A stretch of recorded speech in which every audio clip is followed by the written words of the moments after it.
Montezuma to the shores of Tripoli. We fight our country's battles in the air, on land and sea. First to fight for right and freedom, and to keep On this episode of Cigars and Sea Stories, Bennett and Mike are sitting down to talk about the situation paragraph. And I know that this might sound a little strange, but it's great. We love getting messages from everybody. Follow us on Facebook at Cigars and Sea. Again, that's at Cigars and Sea. Everything on social media is at Cigars and Sea. We've been getting calls, which is awesome. Thank you, Ivan. Messages. JJ messaged us, which we will be in contact. Promise. Totally promise. It's awesome. You guys are fantastic. I wanted to talk about the situation paragraph because when we come out of the military, it's very easy, and I did this. I'm talking about me. I left Camp Pendleton, moved to Boston, totally opposite corner of the country. Literally. I put all of my uniforms and gear and everything else neatly away and went about creating a different identity. And still walking around as a Marine, don't get me wrong, but now I'm going to go out and I'm going to do business and I'm going to hang out with all of these, what turned out to be a lot of elitist pricks and assholes, and I saw into that side of things. No. Massholes. Massholes, there you go. Not assholes. Not all of them, don't get me wrong. There's some salt-of-the-earth people who live in Massachusetts. Yeah, you met Andrew. Right, there you go. My in-laws, but like, yeah. I had to say it. No, I'm just kidding. Yeah. Every once in a while you get the guy. Need to say it. You get the guys who are on the train who are like, you want to go check that new Mackie Mac picture that's coming out there, dude? We should go do that. You know what I'm saying? Mackie Mac, it's pretty awesome. It's Mackie Mac. Go to fucking Wahlburger and eat some baggers. Right. But the reason why I bring this up is because people always give you the fluff bullshit line where it's like, you got to find your new mission in life. Yeah, fuck that. And I'll tell you why. Because your new mission and your new passion is the goal. And you need to back plan from where that new mission and passion is going to be, in my opinion. And the easiest way to do that is to look at the situation paragraph. And I bring it up in this regard because if you look at, first of all, let's take stock. Let's look at a friendly situation, okay? And we're just going to go higher, adjacent, supporting, and we'll worry about our detachments and our civilian/terrain in a little bit here. But higher is very simple. You put in 3 people that you emulate, that you aspire to be like, that you would like to align with, that you would like to partner with. It doesn't matter who it is. You go out there and you go, I'll give you an easy example. You go out there and you go, I want to be an actor. And I'm going to go through veteran art program and I'm going to seek a mentorship through Gene Hackman, who left the Marine Corps as a corporal and still uses the discipline that he learned in the Marines, which he said time and time again, and employs that to acting. Okay, so put Gene Hackman in higher, right? Just shoot for the stars of who you emulate that's out there. It could be Mattis, right? Whatever. But there's 3. Then you have 3 adjacent that are similar, might be competing. I look at this from a business standpoint, but there are 3 of your peers at the level that you're at right now. And that's just accepting this is what I feel the level that I'm at. Given the value that I can provide, these are my peers, and I'd like give our listeners an example. Sure. So it's very easy for me to put you in my personal situation as a peer. Way above you. Yeah. I'm just kidding. Anyway. I got nothing. I'm so past. You're a boot. I'm like at least 2 or 3 rungs above you. Anyway, keep going. But dear God. Dear God. But I put in there. I'm very happy to put in there like the executive director of Bunker Labs RDU, Dean Bunchu. I view him as a peer. I view him as an equal in the scheme of adding value and pushing value, right?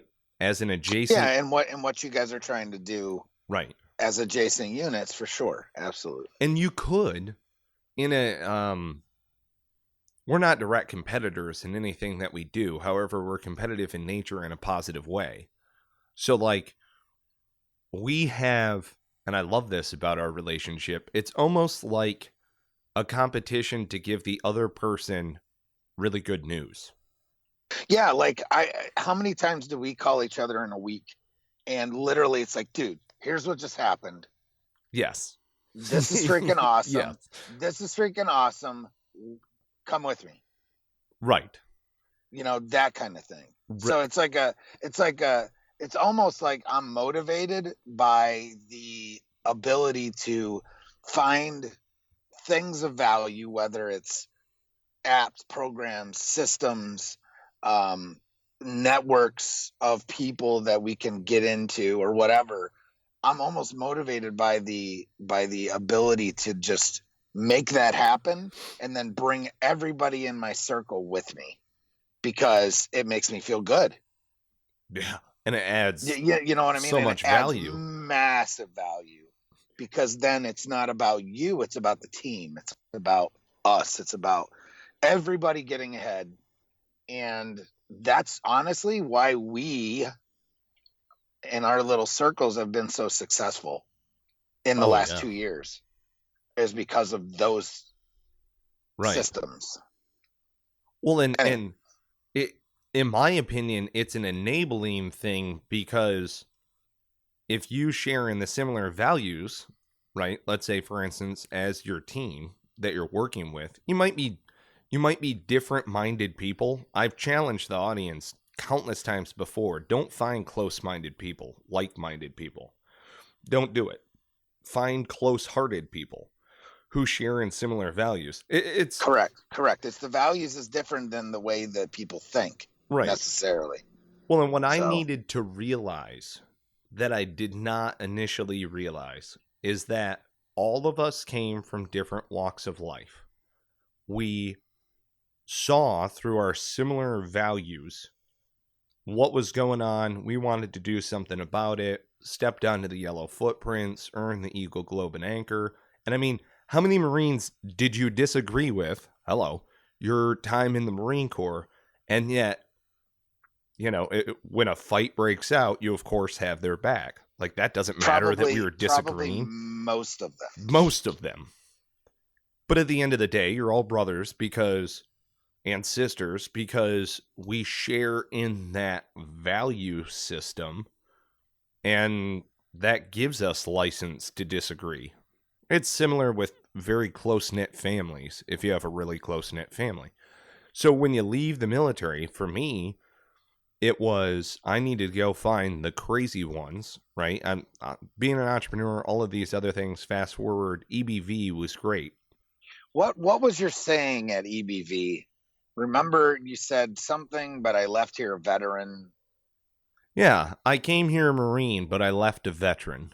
That's what it was. I can never remember that. Now I got to write it down. Well, and I put it that way because when, a lot of guys and gals go back to their old team members trying to look for help now in this new life. And if they're on a similar, path as your own, that's totally understandable.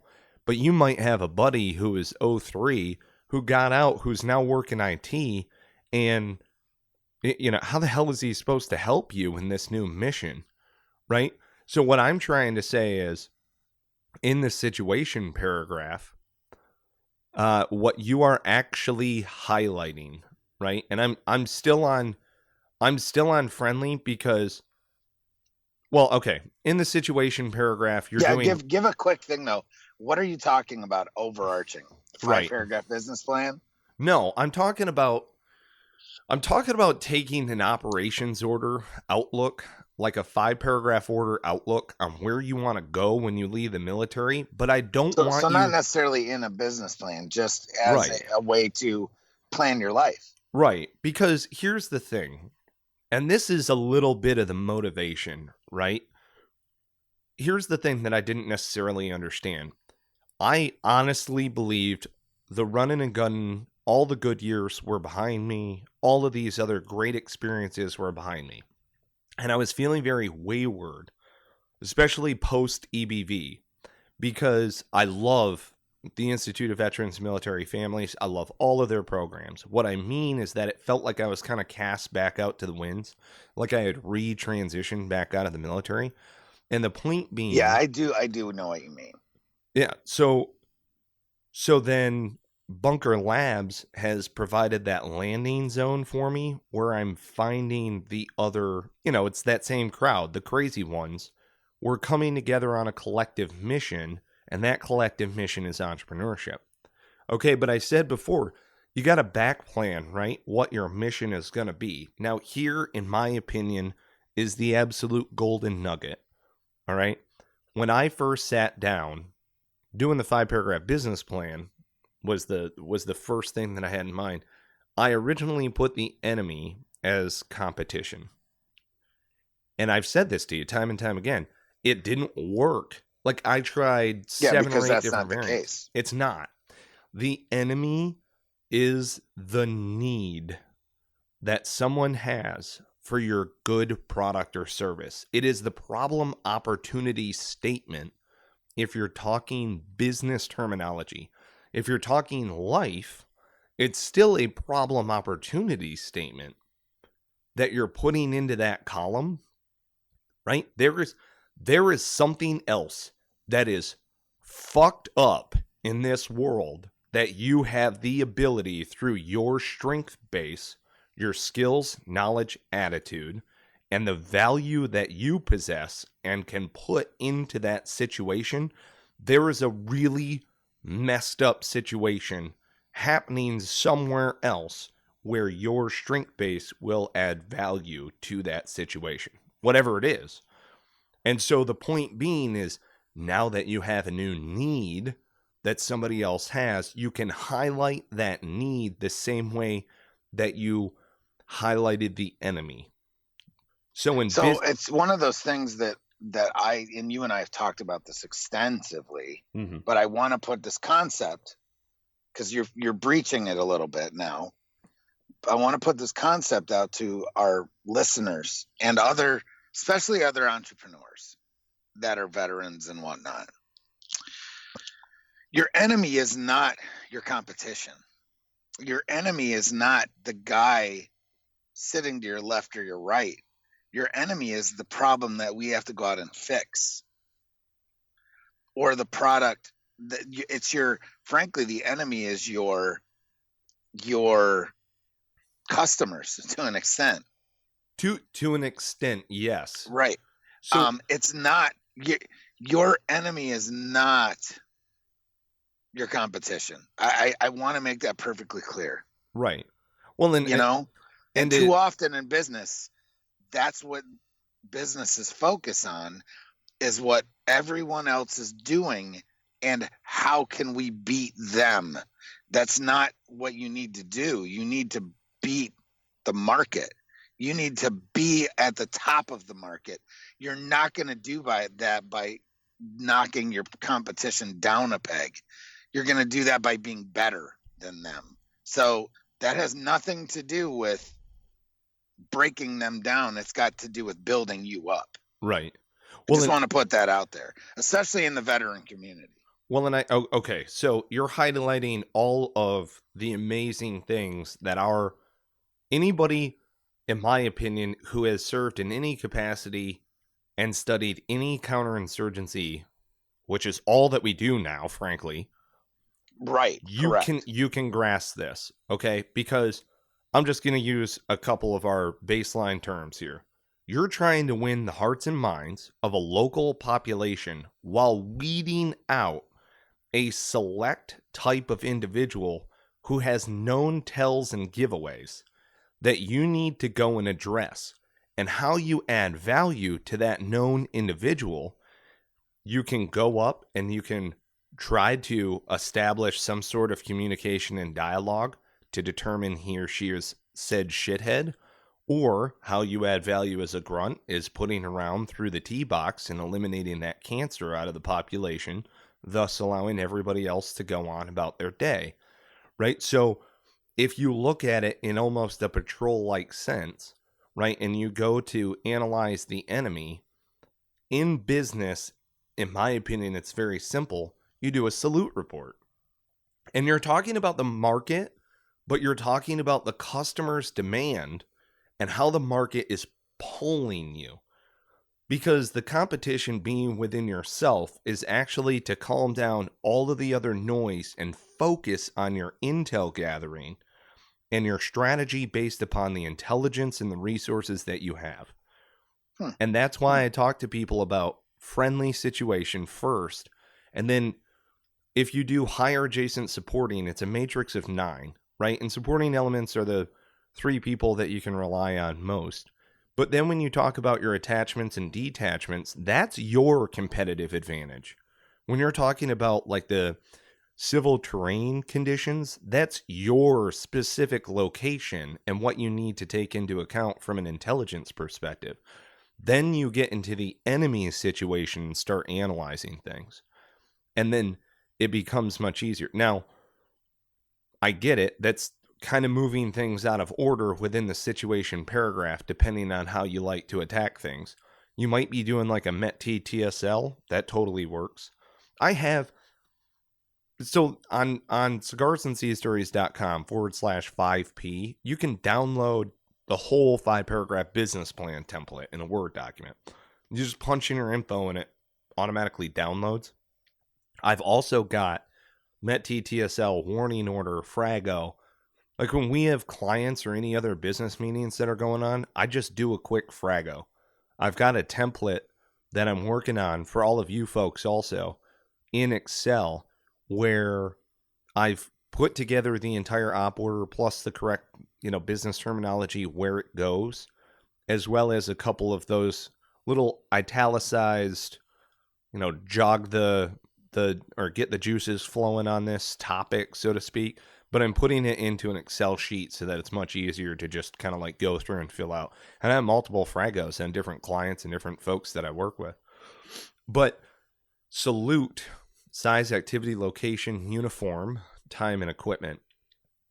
Size of the market, scope overall. Now, I say size of the industry / size of the market that you're looking to capitalize in. Your overall industry, that's great. The market that you're looking to capitalize in. Right? So if you're talking about life, and I'll give you a perspective, you want to be a cop, let's say, for instance, you would say, this is the big, picture as far as the law enforcement within my area.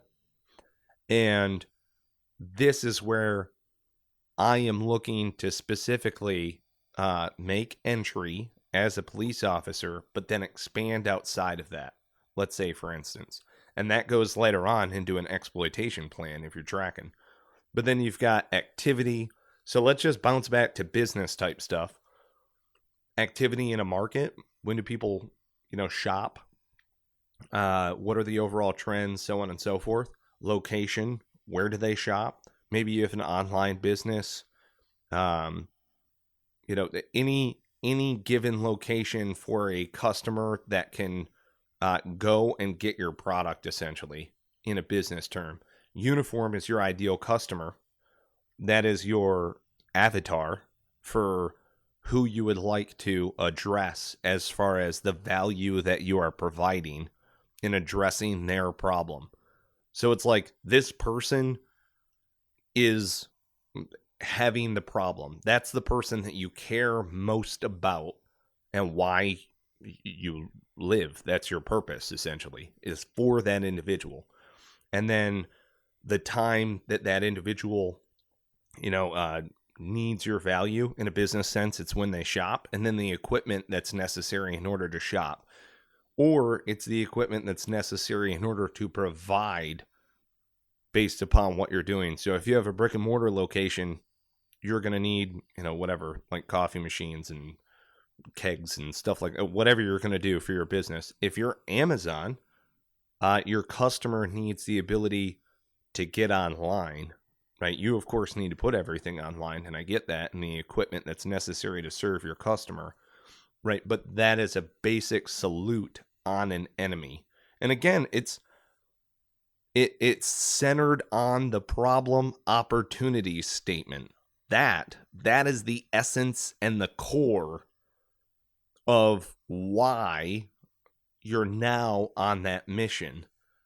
And then I guess it's an episode for another time when we talk about the whole mission statement, but you always start with why. And in military terms, it's really, really easy. If you're trying to figure out how to write a mission statement, I challenge you to start with this. In order to, which is in every single order, in order to find a cure for cancer, we have created this research, development firm, so on and so forth, right? And you do the 5 W's on it, and then the how goes into the execution paragraphs. Same thing that we learned in the military. But the point that I'm looking to illustrate here is take what we've got and springboard off of that. You don't realize how far ahead you are just with a basic template. I mean, go walk out on the street right now and ask somebody what they want. I dare you to walk up to the average citizen and ask them what they want. They can't tell you. I guarantee it. And if they start telling you, like, I don't know, boats and cars and shit like that, then they're not worth your time.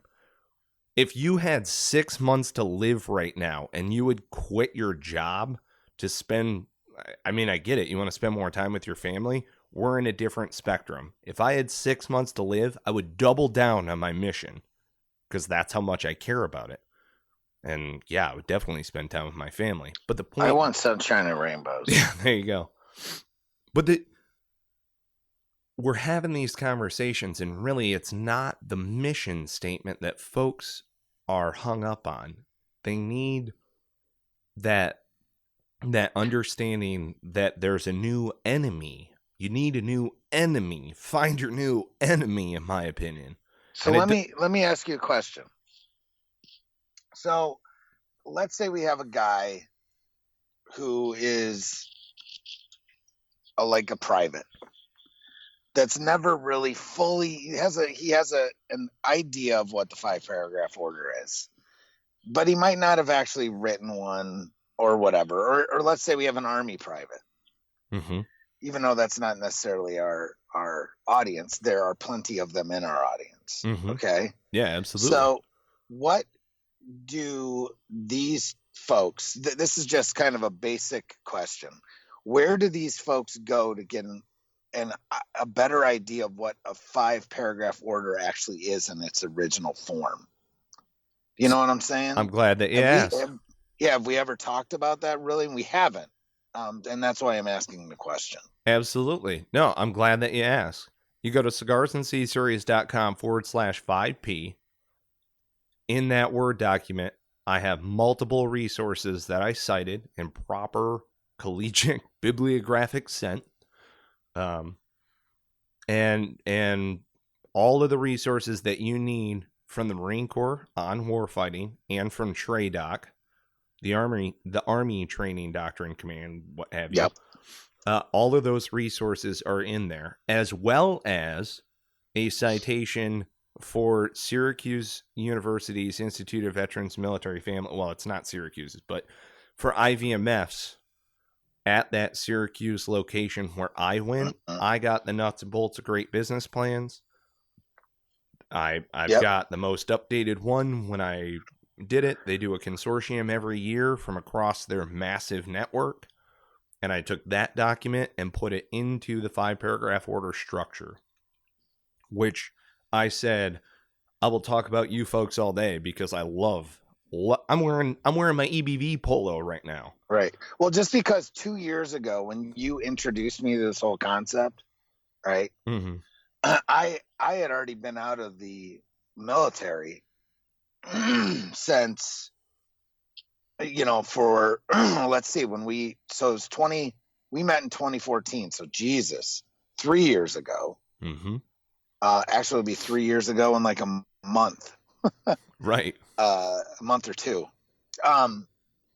So when you introduced me to this idea 3 years ago, I had to go reread what an actual 5-paragraph order was. I mean, I knew in my mind, and I knew what I had done, and I could visualize myself actually writing it out and doing it, and then sitting down with the other team leaders and sitting down with squad leaders and you know what I mean, and everyone going through their piece of the pie. Yes. But I couldn't remember all the format and everything. Dude. So that's what I did, though, is that you gave me those resources, and I went back and I just read them again, and I was like, oh, this makes complete sense. And you just said something that I need to highlight. Your mind went back to you and everybody who had a piece of the pie of that op order. Other people own a piece of that op order. There's 2 patrol leaders on every patrol. If you don't have an APL, you're fucked up. Yep. And I mean, just listen to What You Gonna Do PL, or the patrol leader. Well, you can't do it again. You can't do it. You can't do it alone. Right. Well, and on top of it, think about a warning order. Think about BAMPSIS, for fuck's sake. You're supposed to, throughout this process, right? You're supposed to give them a warning order so that your team can go about fixing all of the gear that they're going to need for this mission. And if there's any additional things that you didn't think of during that warning order process, it'll come out as you finalize the order prior to actually issuing it. And then that's when your team leaders are over there and they do their pre-combat checks, right? That's all warning order type stuff. And then you're doing your leaders recon, right? Fire team leaders come over, you and your APL already have your kits ready to rock. Team leaders roger up, they're ready to rock. You've gone into the COC with the APL, made sure everything was good to go as far as your manifest, right? You're good to go out on patrol as far as that order is concerned. And you're just talking through the overlay, maybe doing an initial rock walk with your guys, just talking through team leaders. Maybe you do a camelback walkthrough where you're just slick except for your camelback and your rifle, and you do a quick walkthrough just with team leads. Everything's good as far as that's concerned. Issue the order. Everything from sand tables to freaking if you actually know what your objective looks like to training on that. You're blah blah blah blah blah. You're talking about one patrol that might be out there for like, I don't know, maybe 4 to 6 hours. Maybe. Yeah, right. Yeah. And how much planning goes into that? Right. And that's the thing, is I'm talking through the process right now, and there's a shit ton of planning that is condensed into, so it's like per SOP. Well, you better know all your SOPs. Right. You better know all your SOPs. So that's why I'm highlighting this right now. Yeah. Because I want people to understand that, yeah, you might not have done this in a while, okay? But it's like riding a bike. And once you see it in real form again, it makes complete sense. And then I want everyone to look back and know that they've done every freaking step of this. Right. You've already done it. If you've been on one training mission, I'm not even talking about live mission. If you've been on one training mission where you had to go assault a Mount City, all right, or anything like that, or assault a trench or whatever, you have done all this stuff. Or your leadership has, and you watch them do it. So you at least have a concept of what's going on. Right. Go back to the beginning, if you must, to break it down Barney style. If you have to go back to the beginning and read through the baby steps of all this to understand what Mike is talking about, then do so. Because I'm telling you, for me, it was the easiest way to write. Business planning before this was like daunting to me. Now, everything that I do almost, I do, even if it's just an op order in my head. Yeah. Because I literally just break it down like that. And once you're back in that, just like when you're in country or you're doing a training cycle, the more you do it, the easier it gets. And once it gets easy, you literally find yourself doing it time and time again for everything that you do. Yeah, like I'm getting ready to go on vacation, but I'm already doing my freaking salute report. Right. You know what I'm saying? Yes. And Yes. and all the other shit, logistics wise and stuff. Like, I got to do this. I need advanced planning for this. Here's the route I'm going to drive. You know, I mean, all of it, man. Yeah. And I do that without even thinking. So that's what I'm putting, is that sometimes, and I know this because I've had people tell me, Jesus, man, the 5-paragraph business plan seems like such a good idea, but it's a little overwhelming.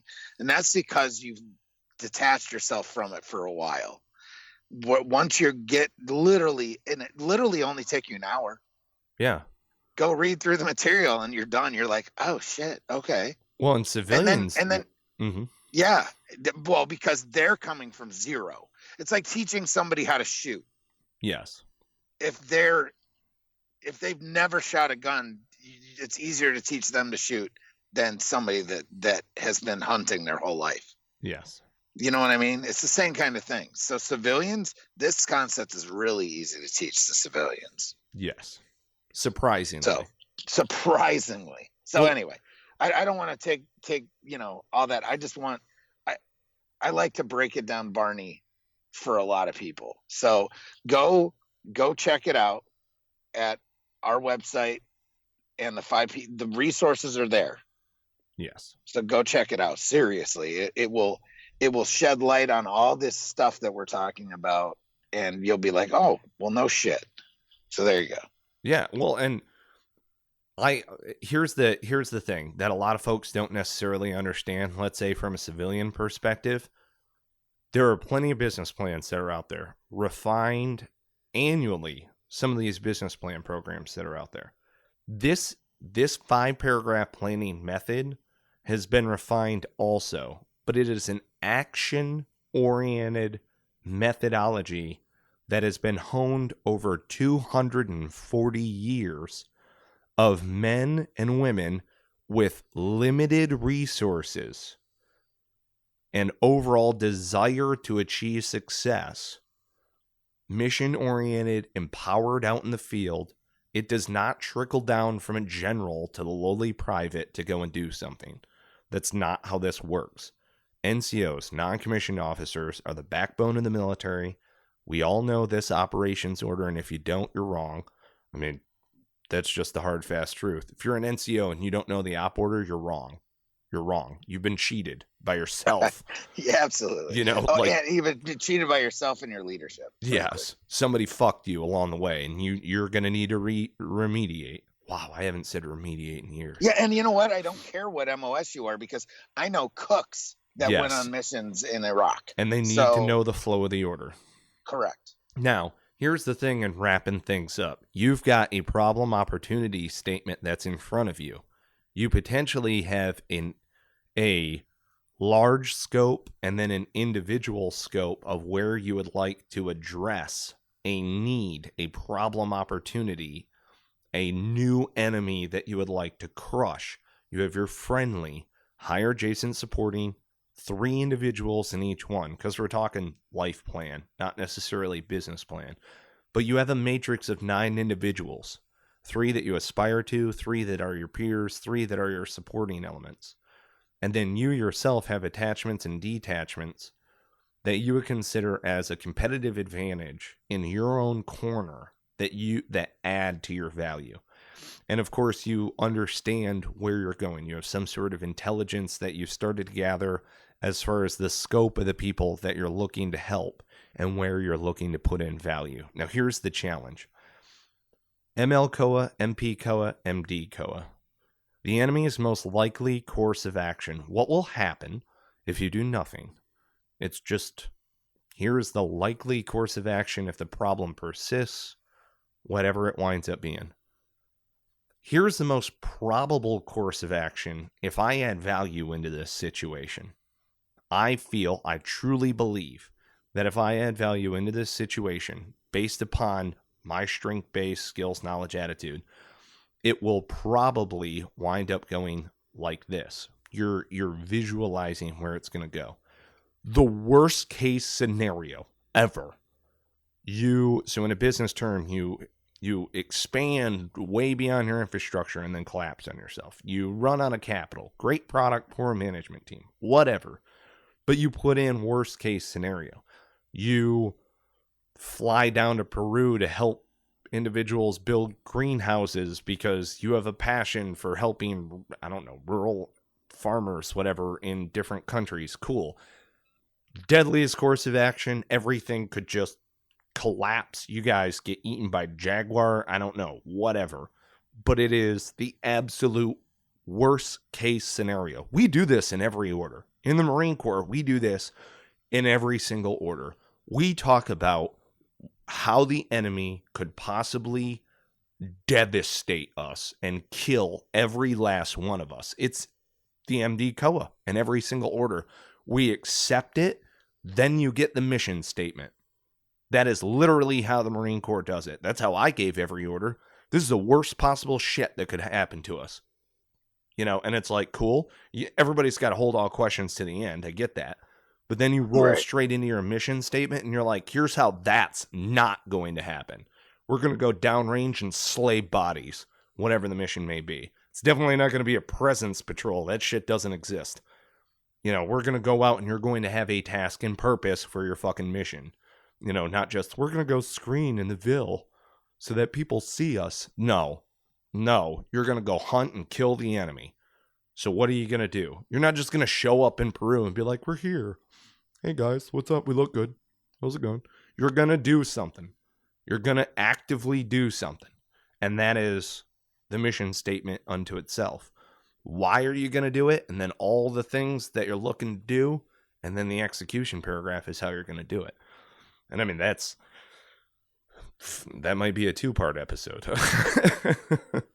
The execution paragraph is the meat and potatoes of how it's the minutia of your plan. But if you've done your intelligence, if you've gathered that intel, if you've gotten outside of your surroundings, which I isolate myself, I quarantine myself in my house, I do this.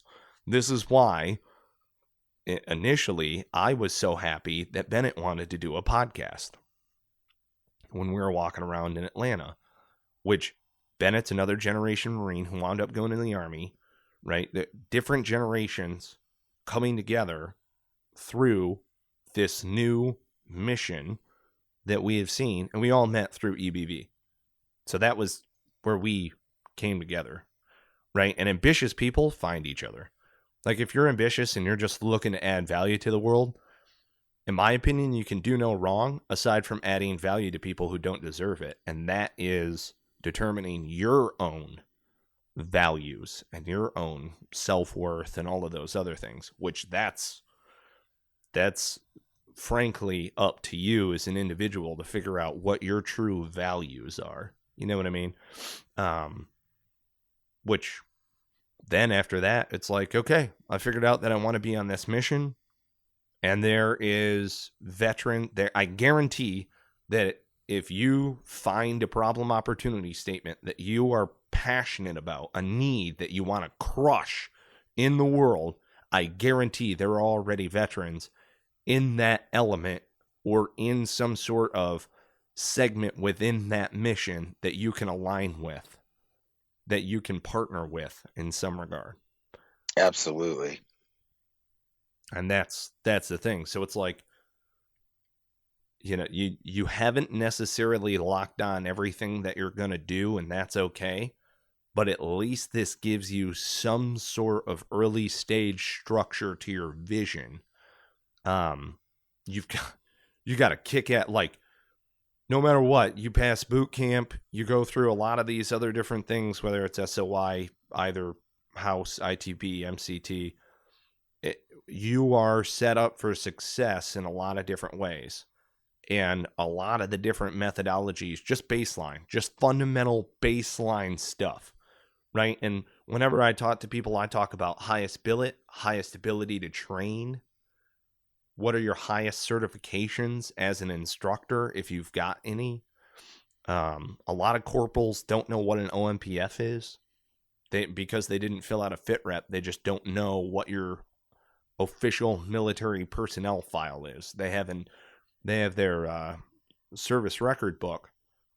And with all of their stuff, all of that belongs in a freaking binder right behind your resume. People are put all your promotion warrants in it. Civilians are so impressed by that shit, it's insane. To all who shall see these presents, greetings. They read that shit and they're like, oh man, that's official as fuck. This dude's legit. Like, you learned how to wear a suit and tie. If you've ever stood for an Alpha's inspection, you learned how to dress professionally. Done. The suit and tie, in business terms, was created off of our service uniforms. They emulate us. And now let me tell you something. As a Marine, you have an advantage in this. Even as a soldier, you have an advantage in it for the most part, because you've had to wear a uniform with a tie and such, right? Mm-hmm. Not all the services have done that, or it seems that way to me, at least in my professional light. The other services might not have as much emphasis on the uniform. I don't know. I can only speak from the Marine Corps and the Army perspective, where we had inspection after inspection. Yeah. Things are different, a little different now. Some of the uniforms are different because you guys don't have to shine boots and things like that. And I'm not saying it doesn't matter. It's not an old Corps, new Corps. That doesn't matter. I'm just saying. So it seems as though people have a tendency to forget that. So let's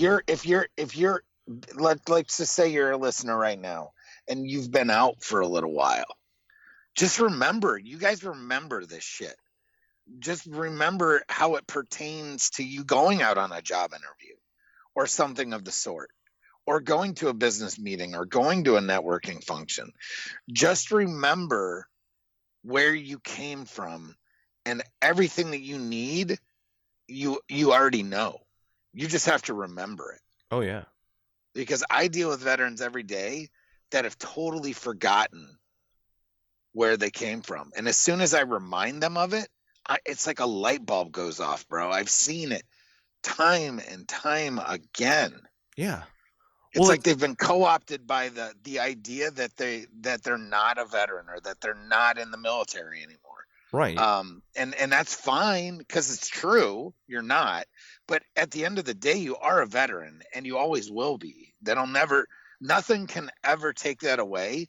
Just remember where you came from, and everything that you learned, you can reconstitute and use in this world that we call the civilian world. Right. All right. And I guarantee you the stuff that matters will rise to the top, and it will guide you to doing the things and knowing the things that you have to know. You gotta dig back in there and remember that stuff. Like literally how to tie a tie. I mean, I have vets that have totally forgotten how to tie a Windsor knot. I can't remember how to tie a single Windsor. I only remember the double Windsor because it was beaten into my head.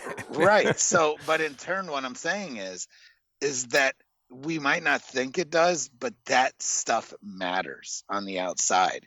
How to properly shake someone's hand. All these soft skills were taught to us in the military. You just have to go. You just got to remember it, guys and gals. Well, you know what I mean?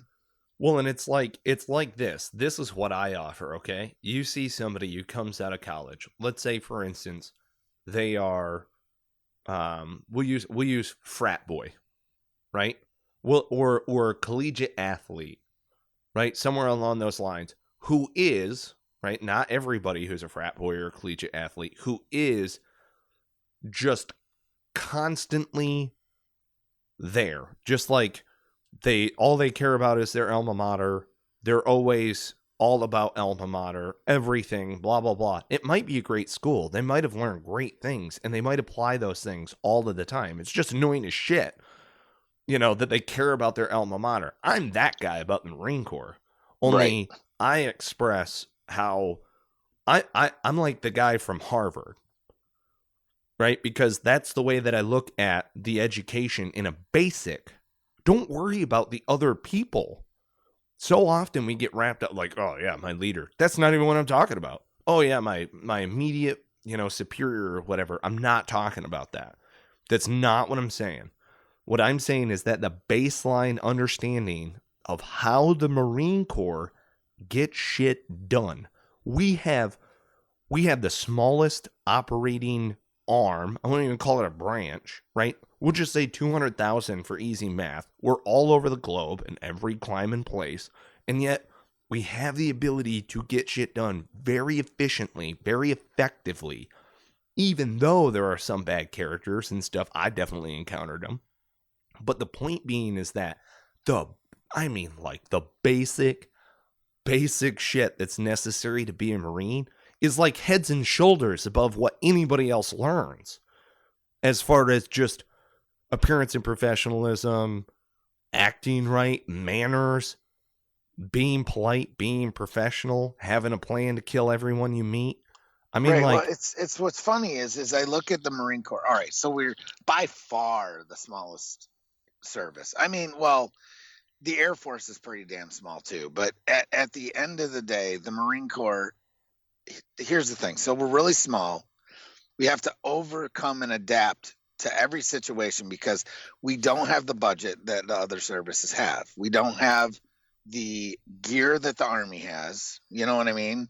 We're Right. dealing with either cast-offs or stuff that they gave up a decade ago. Okay? And we're doing the same mission in essence. Okay? At least in Iraq and Afghanistan. Right? Right. All right. Depending so on right. a hunter-killer. Yes. Yeah. So, with that being said, though, here's the funny part. So, for such a small force, right, there is a direct correlation to leaders in the world, leaders in our country, leaders in politics, leaders in business, leaders in a lot of things, right? Yeah. That make this country great. Marines are everywhere. Yep. Do you understand what I'm saying? They're fucking everywhere. And they're in like super important positions everywhere. Right. But what's funny is then, and that doesn't say that there aren't people in the Army. I'm just saying numbers wise that right. Marines have a I guess I'm just saying they're fucking better. Well, but you just said at the end of the day, but I'm trying to be somewhat, judicious about this because you can't have absolutes. Absolutes just don't exist. Right. So in turn, though, there is a statistically speaking, which what do we say? 80% of statistics are made up on the spot. Statistically speaking, though, there are more Marines, successful Marines per capita than any other service. Yeah. And that's from my personal experience doing research for hours and hours and days and weeks on veterans in business, yes. Veterans in civilian society. So what about the Marine Corps? This is the type of shit about the Marine Corps that makes that so.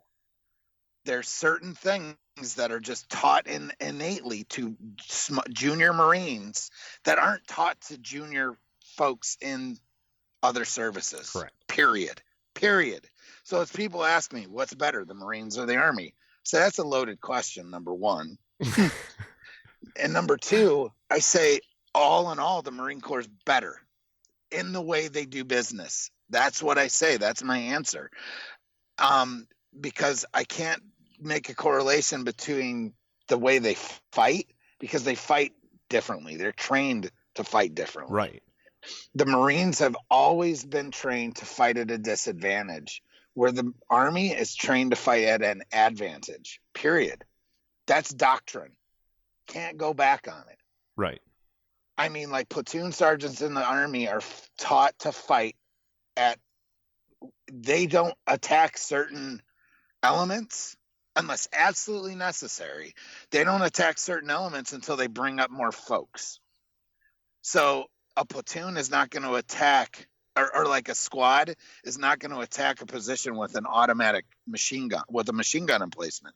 That's doctrine. That's SOP, unless absolutely necessary. But a Marine squad wouldn't think twice about it. No. A Marine squad would be like, okay, frankly, the freaking, and again, there's different numbers, there's different capabilities within that squad of Marines. Right. And it's just made that way. So that's what I used to say to guys when I was in the Army. I was like, you can talk all the shit you want about the Marine Corps, but at the end of the day, and then they'd be like, well, you guys are just bullet sponges or whatever. And that's fine. That's fine. You can say that. But at the end of the day, you were still trained. It's a mind frame. It's a frame of mind. We are taught to face all odds, period. Yes. You will overcome. You will go to the top of that hill and take that position because that's your fucking mission. Right. Now, it's not wait till air comes in and blows the shit out of them, call in artillery, call up another freaking squad or a platoon, and then we'll go do it. That's not the way it works. The individual Marine has utmost confidence in himself and his chain of command that we will take that fucking position. And Absolutely. if I die doing it, that's just part of the fucking gig. Right. That's the difference. That's the difference in the Marines and the Army and the Navy and all of it. And the Marine Corps has a more of a, and this is the way I describe it, a special operations view on the world. Right.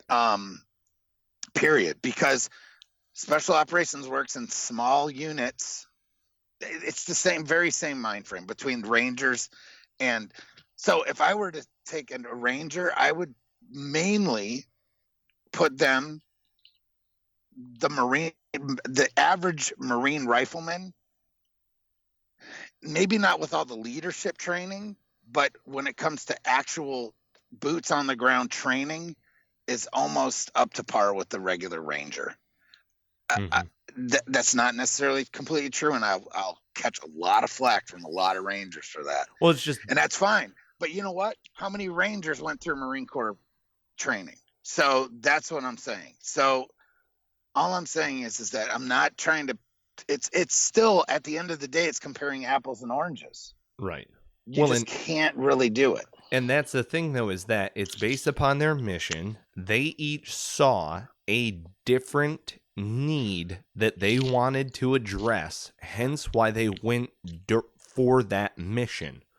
We saw, at least I did, as a Marine, instead of choosing to go the Army Ranger route, I saw a different need and wanted to address it through the United States Marine Corps. That was right. I saw the need that was out there. We were at war, wanted to go through the Marine Corps based upon their mission and how they go about it. Right. So I say it again, you're out of the military now. You find another need, another problem, another opportunity, and you figure out who you would like to align with or be a part of, or even develop your own organization to address that need. But here's the thing, you're going to find other individuals, other team members who share in that passion and that desire to crush that need. And if their values correlate with your values, then you have the essence of the beginning of a team. Now, if you look and you go like, I want to do disaster relief, that's the problem that I want to solve, Team Rubicon. You have a huge, massive, mission-oriented team that sets up wherever they go in FOB fashion. There you go. Right? There are other teams that are out there and other organizations that are addressing needs that you yourself are passionate about. It's that need, that other problem opportunity statement that you are passionate about. Then you figure out your mission for how you want to do it. Now, like I said, in order to figure out your mission for how you want to do that, you've got to do your intel gathering. And that's the whole point of the situation paragraph.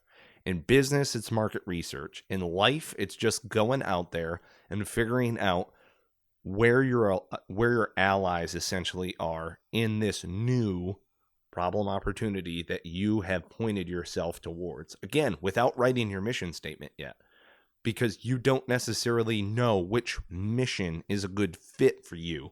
You just know that's a big problem, and you want to add value through your skills, knowledge, attitude, whatever. And then you start looking at it and going, the next evolution after that. And again, you hit it. It's all about we analyze the situation, we adapt, improvise, overcome, all of these other different things. But the key element there is that we've got locked on Marines who are with us, who we trained with, who were around all the time, camaraderie wise, and all of these other things. We'll go to hell and back and so on. Right? But now you've got to be able to find that same passion and desire in a new group of people. And the only way that you're going to do it is if you find a new need, another problem that's out there that you need to go crush that problem.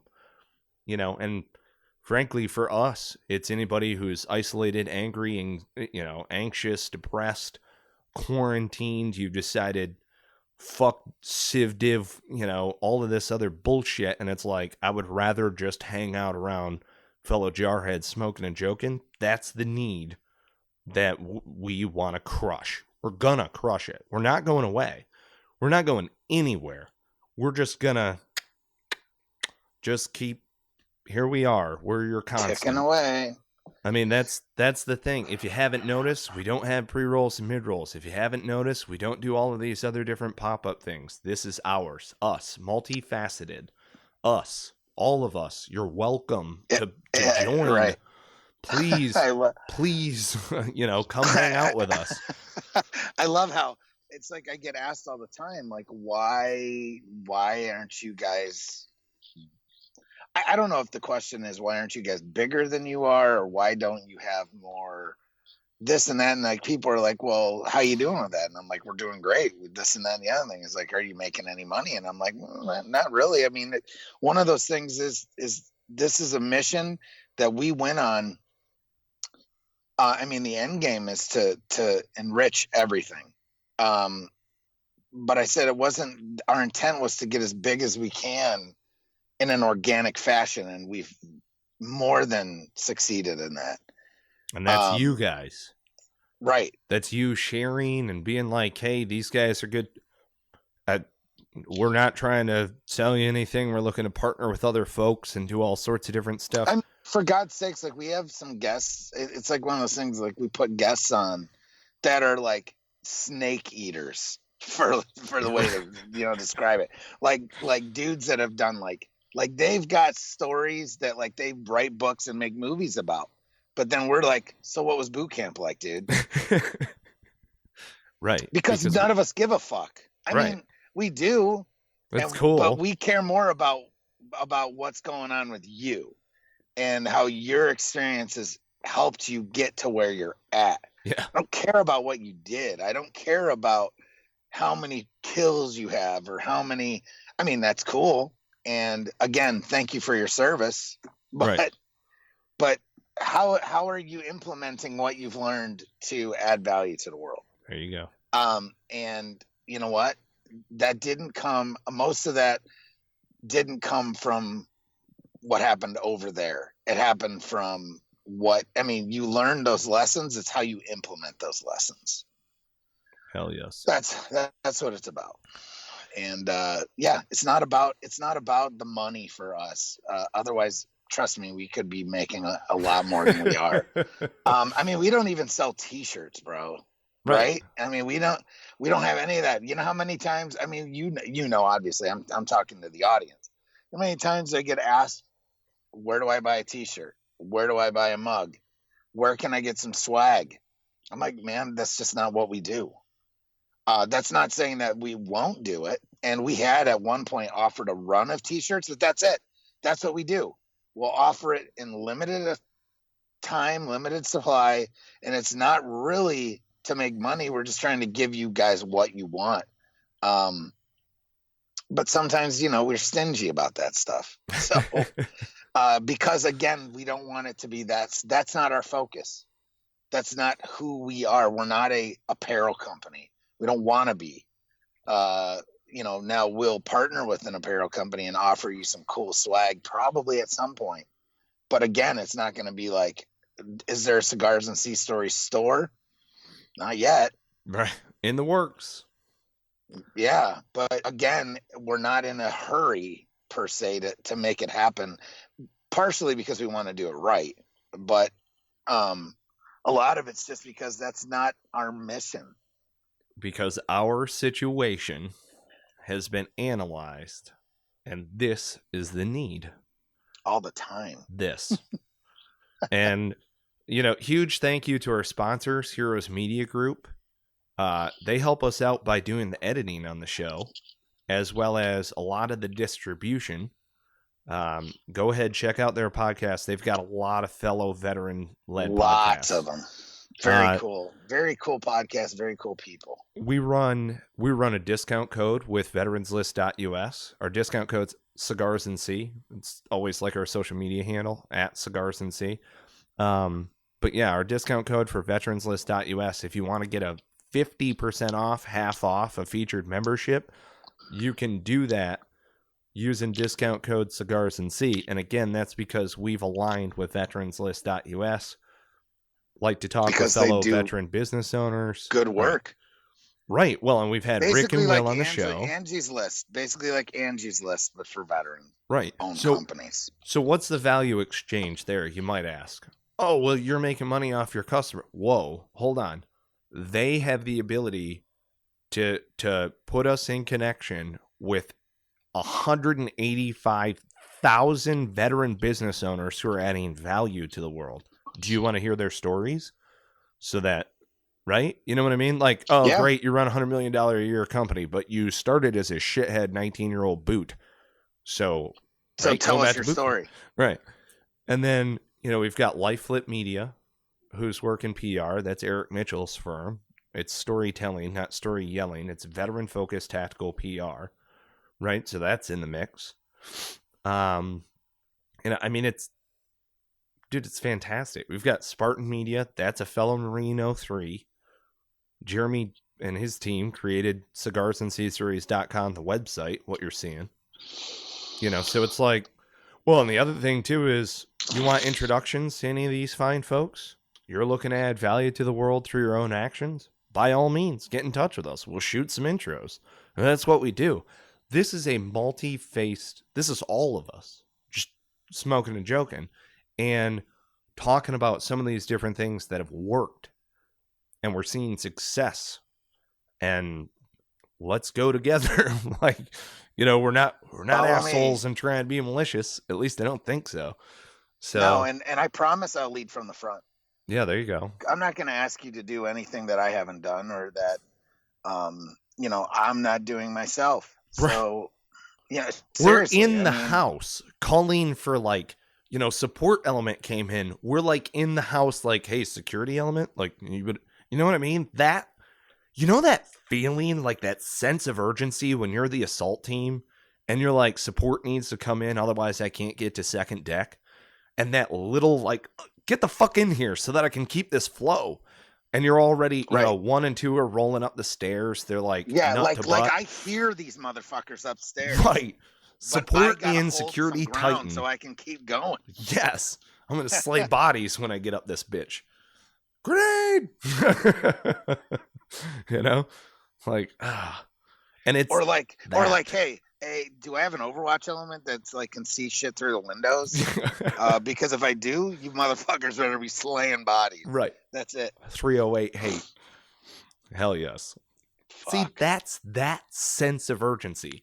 Like, you're here to add value? Fantastic. What'd you do? Did you show up with an interceptor vest and a fucking 12-gauge pump shotgun? I don't give a damn. You're in the fight. Let's go. This dude's trying to add value. That's the element. So. But it's also the other side of that, too, is knowing that you've got those people that have your back. So you'll take risks that you wouldn't otherwise. There you go. And that's what this whole network is about. So get in touch with us. Be part of it. Figure out your situation. We'll work together. Come on. This is our fight. Thank you for listening to another episode of Cigars and Sea Stories. And on that note, we cue the music.